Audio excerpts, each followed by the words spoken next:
यार फजर की नमाज का नाम फजर क्यों रखा गया, आप लोग जरूर सुने। फजर की नमाज का नाम फजर क्यों है, जोहर की नमाज का नाम जोहर क्यों है, इन सारी नमाजों के असर, मगरिब, इशा, वितर, जुमा, इन नमाजों के ये वाले नाम क्यों रखे गए, इसकी वजह क्या है, अक्सर लोगों को ये नहीं पता। इसकी तफसील हमने सुननी है।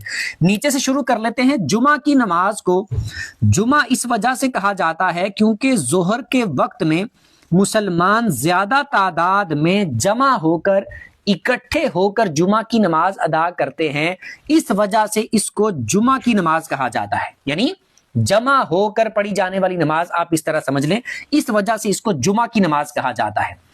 वितर की नमाज को वितर इस वजह से कहा जाता है, इसका नाम वितर इस वजह से है कि वितर अरबी में बोलते हैं ताक को। ताक वो वाला जैसे जुफ्त और ताक होता है, जैसे 2, 4, 6, 8, 10, 12 ये जुफ्त है, और ताक 1, 3, 5, 7, 9, 11 ये जुफ्त है। तो वितर अरबी में बोलते हैं ताक को।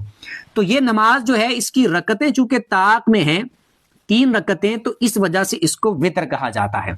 इशा की नमाज को इशा इस वजह से कहा जाता है क्योंकि इशा अरबी में बोलते हैं रात की तारीकी को।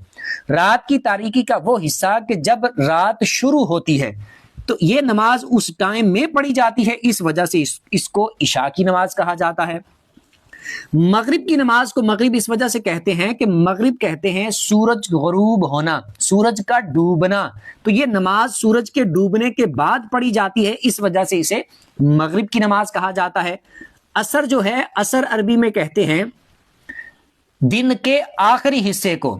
तो ये नमाज जो है दिन के आखिरी हिस्से में पढ़ी जाती है, जब दिन खत्म होने वाला होता है, इस वजह से इस नमाज को असर की नमाज कहते हैं। और जोहर जो है, ये अरबी में दोपहर को कहते हैं, और ये नमाज दोपहर के वक्त पढ़ी जाती है, इस वजह से इसे जोहर की नमाज कहते हैं। फजर ये सुबह को कहते हैं अरबी में, तो ये सुबह के वक्त पढ़ी जाती है, इस वजह से इसे फजर की नमाज कहते हैं। कुछ सीखने को मिला हो कमेंट में बता दीजिएगा, और सवाब की नियत से दूसरों के साथ शेयर भी कर दीजिएगा।